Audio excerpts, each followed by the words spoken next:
మనం ఈరోజు సమావేశమై ఉన్నాం కదా, 10th క్లాస్ వాళ్ళకి ఫేర్వెల్ ఇవ్వడం కోసం సమావేశమయ్యాం.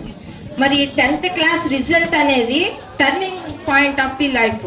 అంటే ఈ 10th క్లాస్ రిజల్ట్తోనే వాళ్ళ జీవితం ఎలా మారబోతుంది, ఏ స్థాయికి వెళ్ళగలుగుతారు అనేది అర్థమవుతుంది అనమాట. ఈ 10th క్లాస్ ఎగ్జామ్స్ దాదాపు సుమారుగా ఒక నెల రోజులు మాత్రమే ఉంది.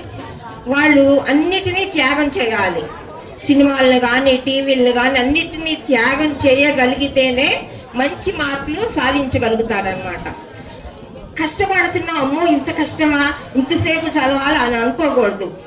మరి ఈ విషయం గురించి మనం ఎక్కువ తెలుసుకోవాలంటే మనం గ్రద్ద జీవితం గురించి తెలుసుకోవాలి. అది గ్రద్ద ఒక నెల రోజులు గుడ్లు బతికిన తర్వాత పిల్లలు వస్తాయి. ఆ పిల్లలు బయటకు వచ్చిన తర్వాత అది ఏం చేస్తుందంటే చాలా పసిగుడ్డునే తన వీపు మీద తీసుకెళ్ళి ఆకాశంలో వదిలిపెట్టేస్తుంది. అది ఎలా ఎగురుతుందా ఏమి ఆలోచించదు. ఆ గద్ద పిల్లకి ఎలా ఉంటుంది, కింద నేల ఎక్కడా కనపడకూడదు, అంత ఆకాశమే మృత్యులాగా కనబడుతుంది అనమాట. అదేం చేస్తుంది, తప్పనిసరి ఇంకా ఎగరడం ప్రారంభించి ఎగరడం అనేది నేర్చుకోగలుగుతుంది. ఎంతో కష్టపడి నేర్చుకోగలుగుతుంది.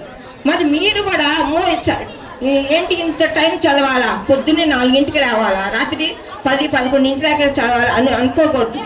ఈ ఒక్క నెల రోజులు కష్టపడితే మీరు మంచి మార్కులు సాధించగలుగుతారనమాట. మరి అదే విధంగా గ్రద్ద చూసినట్లయితే దాని జీవితకాలం 70 సంవత్సరాలు. మనిషి జీవితకాలం 70 సంవత్సరాలే, దాని జీవితకాలం కూడా 70 సంవత్సరాలే.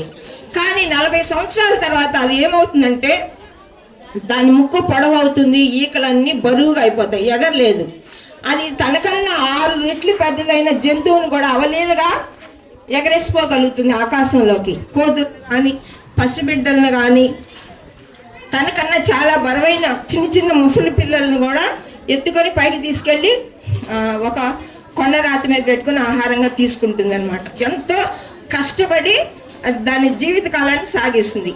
మరి ఆ ఈకలు అవన్నీ ఏం చేస్తుందంటే బరువుకి ఎగరలేక కొంతకాలం అయిన తర్వాత, అంటే 40 సంవత్సరాల తర్వాత ఈకలన్నీ ముక్కుతో పీకేసుకుంటుంది. అలాగే ముక్కు కూడా బండకేసి కొట్టుకుంటుంది. ఎందుకంటే ముక్కు కూడా బాగా బండగా అవుతుంది అనమాట, వేటాడడానికి అనుకూలంగా ఉండదు. అందుకని ఏం చేస్తుందంటే దాని ముక్కు కూడా చిన్న చిన్న ముక్కలుగా రాలిపోతాయి బండకి. ఎంత కష్టపడుతుంది, తర్వాత మంచి ముక్కు వస్తుందని, అలాగే మంచి ఈకలు రావాలని ఆ దృఢ సంకల్పంతో ఏం చేస్తుంది, అది త్యాగం చేస్తుంది. తర్వాత చక్కని ముక్కు వచ్చి మంచి ఈకలు, తేలిగ్గా ఉండే ఈకలు వచ్చి మళ్ళీ తన జీవిత కాలాన్ని కొనసాగించి తన గమ్యాన్ని చేరగలుగుతుంది. అలాగే మీరు కూడా కష్టపడి చదవాలి. ఈ ఒక్క రోజులు టైం టేబుల్ వేసుకొని చక్కగా చదువుకొని మంచి మార్కులు తెచ్చుకొని మన స్కూల్కి అలాగే మన గ్రామానికి మంచి పేరు తీసుకురావాలని ఆశిస్తూ ఇంతటితో ముగిస్తున్నాను.